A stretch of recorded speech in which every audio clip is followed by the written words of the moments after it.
I'd like to begin my discussion of the famous problem of evil. It's a problem of evil and suffering, with a quotation from the philosopher Friedrich Nietzsche. In his book called The Antichrist, Nietzsche writes this: "If the God of the Christians were proved to us to exist, we would know even less how to believe in him." So what's Nietzsche saying here? He's saying, I don't believe in God. But he goes, but even if you were to give me definitive proof, even if God were to show up, write his name on the moon, appear directly in front of us in an indisputable manner, Nietzsche's like, it still wouldn't make any sense to me. I wouldn't know what it means to believe not just in an abstract God, but in this God. He's thinking specifically of the God of Christianity. Now, why would Nietzsche say that? What Nietzsche appears to be saying is that God, as depicted in the Bible, this Christian God that Christians have believed in for millennia, is not one that can be made sense of or reconciled with the world as it is. Nietzsche here is alluding to the fact that the world has lots of bad things in it. It appears to be, in a sense, very poorly designed in the respect that there are so many calamities of nature, there are horrible evils perpetrated in the world. And why would God build a world in this way? How do you explain this divine architecture that allows for all this? That's really the question we want to wrestle with here. Now, by and large, when you talk to people who are non-believers, and particularly the so-called new atheists, whom I've gotten to know over the years, I debated a number of them in various different venues.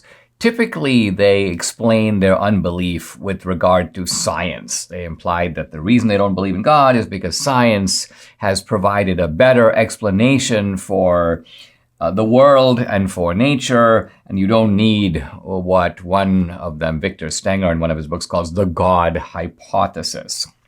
But if you actually listen to these new atheists or read their writings, you notice that they aren't really being fully honest. And it's very clear from both their tone and their content. Let me read a line from Richard Dawkins' book, The God Delusion. Quote, "The God of the Old Testament is arguably the most unpleasant character in all fiction. Jealous and proud of it, petty, unjust, unforgiving, control freak, a vindictive, bloodthirsty ethnic cleanser, a misogynistic, homophobic, racist, infanticidal, genocidal, filicidal, pestilential, megalomaniacal, sadomasochistic, capriciously malevolent bully." I think Dawkins worked at that sentence. He's got a lot of sort of big adjectives in it, and he's probably very proud of himself. But I say to myself, is this the dispassionate scientist saying, hey, you know what, I've really looked at all the evidence and I just don't see any? No, it's clear that this is a guy who's got a major beef with God. He's got a major grudge against God. And his atheism comes out of that. It's not so much a scientific disposition, it is a personal animus that appears to rise deep from the conviction, why did God set things up in this way? The cognitive psychologist Steven Pinker used to be, I think he's at MIT or Harvard. Oh, if he was at one, he's now at the other. I think Harvard now. In his book called How the Mind Works, he talks about all the tragedies in the world: wars, famines, epidemics, natural disasters. He mentions the Holocaust, epidemics. And then he cites a Yiddish proverb that says this: if God lived on the earth, people would break his windows. Again, this is not scientific atheism. It's a kind of anger with God. God, we're mad at you. Why did you do things this way? Why did you do it to us?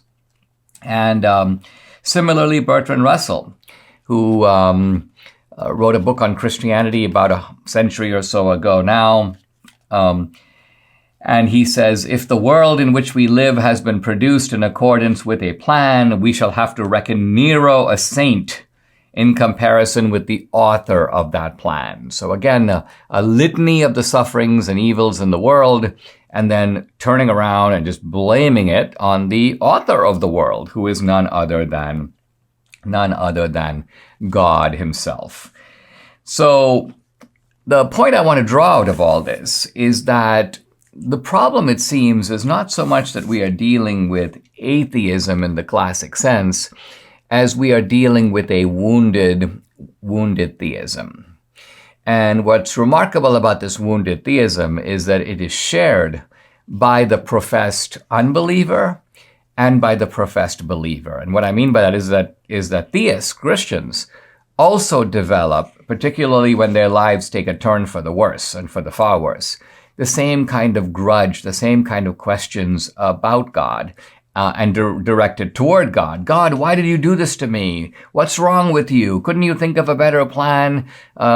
Maybe you didn't cause this, but weren't you in a position to stop it? Isn't that what it means to be omniscient and omnipotent?